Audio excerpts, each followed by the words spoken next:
que en el estudio de mecánica de suelo dice cimentar a 1,20 m o cimentar a 1,50 m dependiendo del tipo de carga. Entonces, ya es una responsabilidad del arquitecto cómo cimienta a 1,20 m. Y entonces, ¿qué ocurre? De que el suelo es tan blando, es un suelo arenoso, muy blando.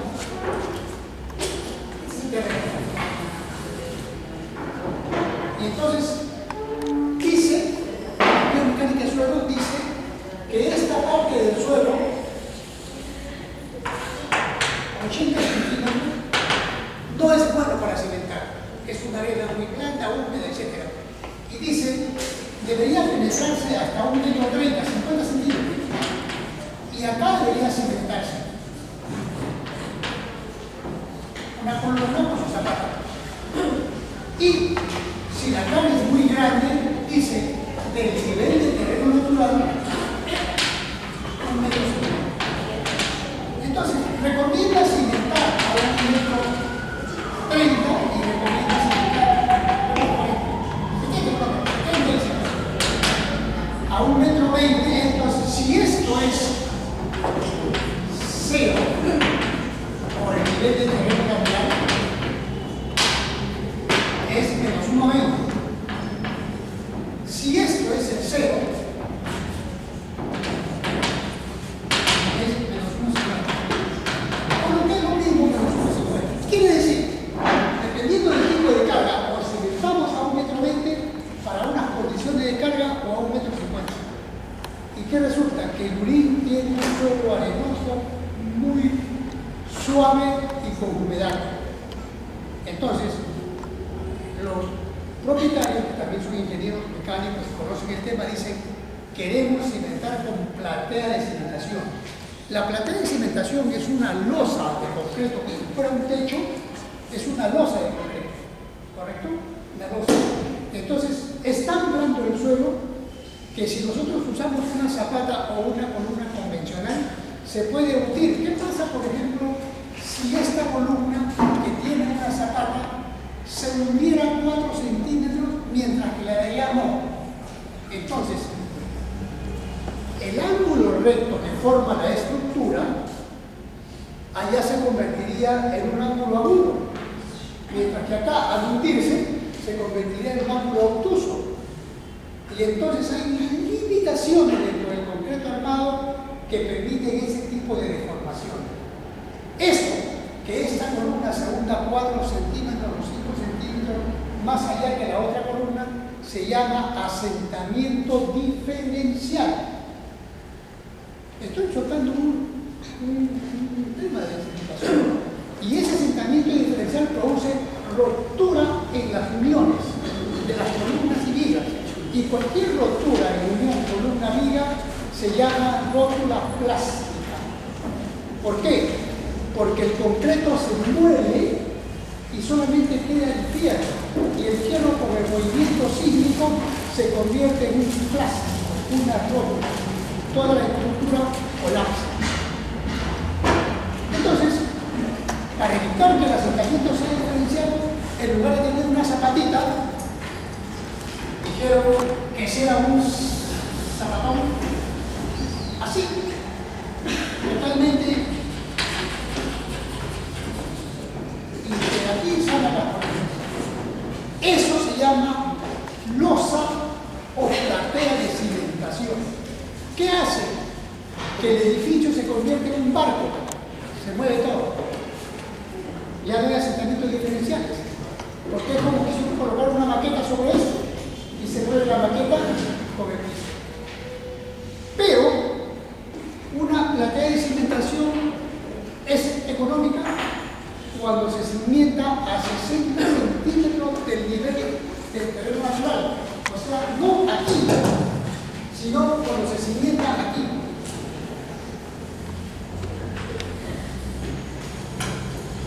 A 60 centímetros del terreno natural. Pero sabemos, por el estudio de mecánica de suelos, que el suelo es muy blando a 60 centímetros. Y entonces, ahí viene el problema de arquitectura. ¿Cómo hacen ustedes para poder cimentar a 60 centímetros sin tener el problema del suelo blando y sin tener el problema de una superficialidad del cimiento? A ver, bravo. El arquitecto Crater, como arquitecto, él resolvió el problema. Yo como ingeniero civil le doy consejos, puedo asesorar, porque por ejemplo los ingenieros civiles para asesorar al arquitecto en el programa que él tiene en su mente. Él es el que ha hecho el proyecto. Ustedes planean el edificio y tienen una serie de consecuencias de instalaciones o de estructuras. Entonces nosotros le damos las pautas, pero es el que tiene que resolver. ¿Cómo creen ustedes que podrían resolver ese problema del suelo superficial, los 70 centímetros del suelo blando? No sé si existe algo así como cuando hacen los muros pantalla para los lados. No sé si se puede hacer para los, o sea, es como que hacia abajo, como que sentar el otro. La arena no se puede hacer muro pantalla porque es muy suelta. El muro pantalla funciona cuando yo logro anclar algo para que quede fijo. O sea, ese es un comentario, ¿no? Pero ahí el problema es como cimiento muy superficial, un suelo muy blando, muy malo, y que compra con las condiciones arquitectónicas de la planta industrial. La planta industrial es una planta enorme. Acá comienza y acá termina y tiene después 300 metros de largo. Tiene de fondo pues 200 metros, 6 hectáreas, una cosa terrible. Y entonces viene ahí el problema con el cimiento, ¿cómo hago que el cimiento sea económico? O sea, una platea, sea estable, no haya asentamientos diferenciales porque se mueve como una caja, como un barco, y al mismo tiempo esté cimentado en una zona que sea de un suelo más o menos aceptable, 1,30, 1,20 o 1,50. ¿Cómo harían ustedes? Brown lo ha intentado y no era la solución. A ver, otra propuesta. A ver, allí.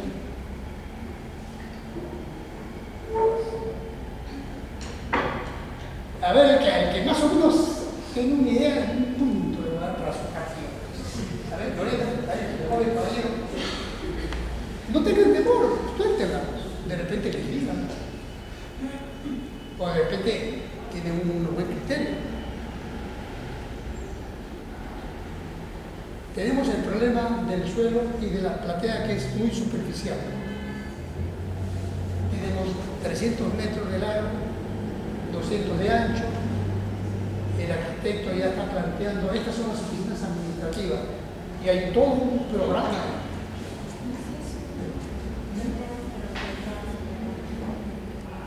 Ya, sigue, ya está saliendo,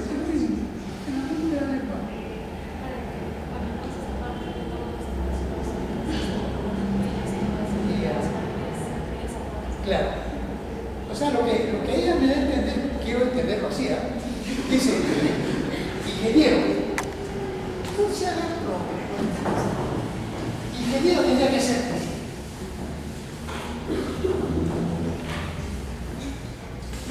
Corto el terreno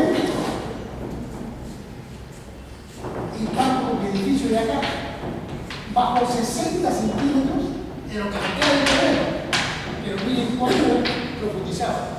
Ya estoy en un terreno más estable y como tengo 300 metros para poder reacomodar mi planta, entonces una planta de 6 hectáreas y tener una edificación de 2.000 metros cuadrados es una pulga de 6 hectáreas. O sea, 2.000 metros de área contra 60.000, entonces el arquitecto puede reacondicionar y hacer su de maniobra, ¿no? Entonces lo que él hizo fue profundizar la edificación. Y entonces uno diría, ustedes dirían, pero acá está cortando, ¿no? Entonces, él dijo así, todo lo que corta aquí, lo uso de relleno aquí. Hago un movimiento de tierra compensado, corto, coloco mi edificio en una zona más estable y todo el material que es bueno lo uso de relleno para zona de jardines, para zona de tránsito. Entonces, Estas son las cosas que, por ejemplo, me gustaría que en lugar de correr en una clase, poder hacerla en dos, para intercambiar ideas, porque son cosas que se presentan en la vida profesional cuando ustedes ya estén actuando como arquitectos. ¿Ya? Entonces, traten de buscar, no hay problema, tenemos todavía 3 semanas para poder encontrar un día, pónganse de acuerdo, y no hay ningún problema. ¿Okay? Ahora vamos a hablar de configuración, que es un tema que tienen que marcar.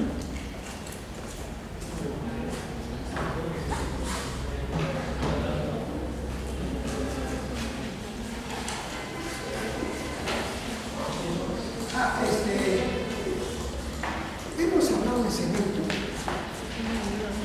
Hemos hablado de cemento. No hemos hablado de cemento. Sí, hemos hablado de cemento. Algo no, que dije que el cemento era una referencia local. Era 16. Ya, vamos a hablar de cemento y Angelina, ahora en estos días que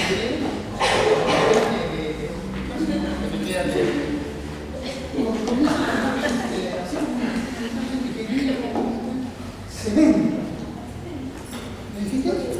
Vuelve a mandar porque yo cuando tú escribes ingeniero cemento Angelina. No se me pasa, la verdad.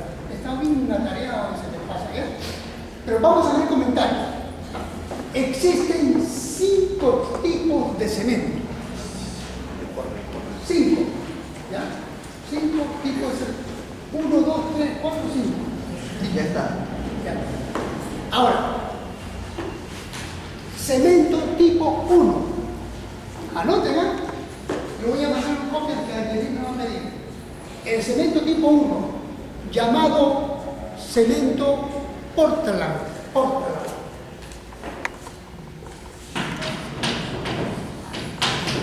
fue el señor Portland el que lo descubrió. Es el tipo 1. O también se conoce al cemento tipo 1P. ¿Quién sabe qué es el 1P? Puso la vida. ¿No es cierto? Sí, tío.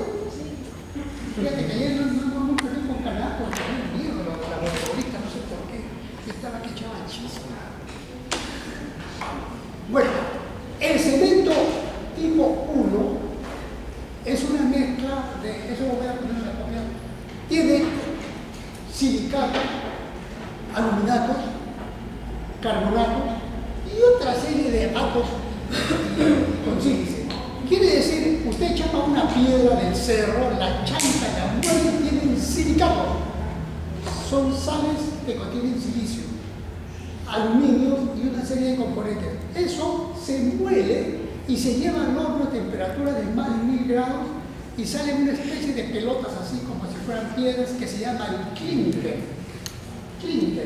Luego, eso se vuelve a moler y se vuelve a meter al horno a otras temperaturas elevadísimas y sale un polvillo.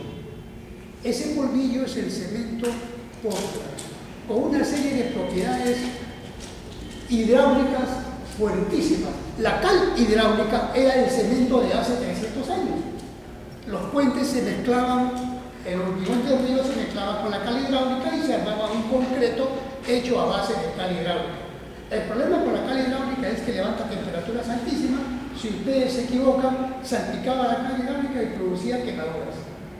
Luego, hoy en día se usa cal, pero se llama cal hidratada. Mientras se va produciendo la cal hidráulica que se saca de la cantera, se le va echando agua y se obtiene la cal hidratada, con propiedades menos cementantes que la cal hidráulica. ¿Correcto? Pero no es un componente pues, de alta resistencia. En cambio, el cemento, que es hecho a base de componentes magmáticos o de roca, ¿no? Da un elemento que cuando se mezcla con agua y con materiales como arena o piedra, simula una roca. El cemento mezclado con agua, con arena y con piedra, simula una roca y es un material el más económico que existe en la naturaleza. O sea, si ustedes quieren tener una casa muy fuerte, lo más barato es el cemento o el concreto. Concreto ciclópeo. Por eso es que en los pueblos jóvenes del Perú el 70% o el 60% de todo el cemento que se produce se va al pueblo pobre. Entonces cada familia se compra un par de bolsas, 3, 4 bolsas a la semana y ellos autoconstruyen. Es un tema que no se puede dejar de tener consideración. Entonces, ¿qué ocurre? El Portland es el resultado de una mezcla de componentes que se encuentran en los cerros, en las canteras. Componentes de sílice, componentes de aluminio, componentes de yeso, componentes de carbonato, una serie de componentes que ahí, en las fichas que le voy a escanear, ahí describe. Y lo pueden tener como una cosa en resumen para que ustedes lo puedan en cualquier momento ojear. Pero ¿qué pasa, por ejemplo, con el 1P? Que también forma parte del cemento tipo 1, el 1P. El 1P es el cemento que lleva añadido la puzzolana. La puzzolana es un cemento natural que se encuentra en el cerro. Entonces, el Portland 1P no es otra cosa que el cemento Portland convencional clásico mezclado con un porcentaje de puzzolana. La puzzolana le da un color marrón, parece barro, pero tiene las mismas características. ¿Qué quiere decir? Que el cemento tipo 1 endurece a los 30 días. El cemento, su diseño y su evaluación es a los 30 días alcanza su resistencia de diseño. Si ustedes dicen esta columna va a ser con concreto 210, dentro de 30 días con un conveniente curado, que vamos a hablar de curado, esto alcanza 210. ¿Ya? Y si yo uso un puzzolana, probablemente no lo alcance en los 30 días, lo alcanza en los 40 días. Entonces muchos profesionales dicen, oye, pero yo quiero un cemento en 30 días y otro me va a dar en 40 días. Eso no importa. Porque la casa ustedes no la construyen para 30 días, la construyen para 20, 30 años. Y entonces que se demore unos días más la puzzolana en endurecer da el mismo resultado. Con la ventaja de que al usar puzzolana usan menos agentes industriales y cuesta menos. Si una bolsa de cemento convencional, ¿alguien sabe cuánto cuesta una bolsa de cemento convencional? 25 soles, 20 soles. ¿Sí? Si cuesta 25 soles, el puzzolana equivale 20. Son 5 soles de ahorro por bolsa. Y en un edificio se usa un promedio de 4 bolsas por metro cuadrado de construcción. Si ustedes construyen un edificio de 10.000 metros cuadrados y se van a ahorrar 5 soles por cada metro cuadrado de construcción, estamos hablando de ¿cuánto? 50.000 soles. Pagas así. Miren el ahorro con la puzzolana. Pero la característica de la calidad es la misma.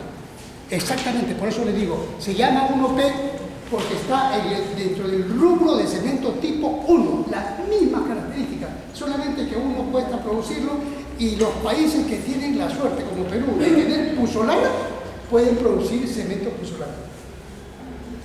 Entonces, ustedes se van a Arequipa, ¿alguno de ustedes conoce Arequipa? ¿Alguno de ustedes es de Arequipa? Deben de viajar porque conozcan su Perú, el Perú solamente se habla lo que se conoce.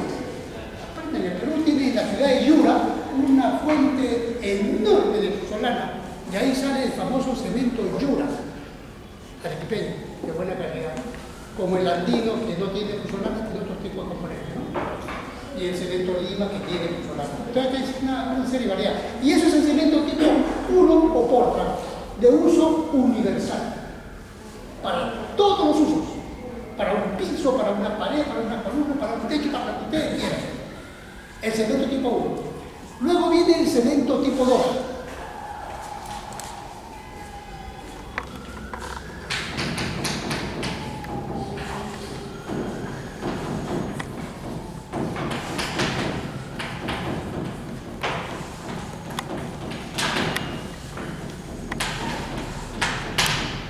¿Qué pasa con el cemento tipo 2? Yo les he mencionado, eso sí lo he visto en clase, y les hice una pregunta de examen, y los que están acá se van a beneficiar con la pregunta. Resulta de que en la naturaleza existe una serie de componentes de los suelos.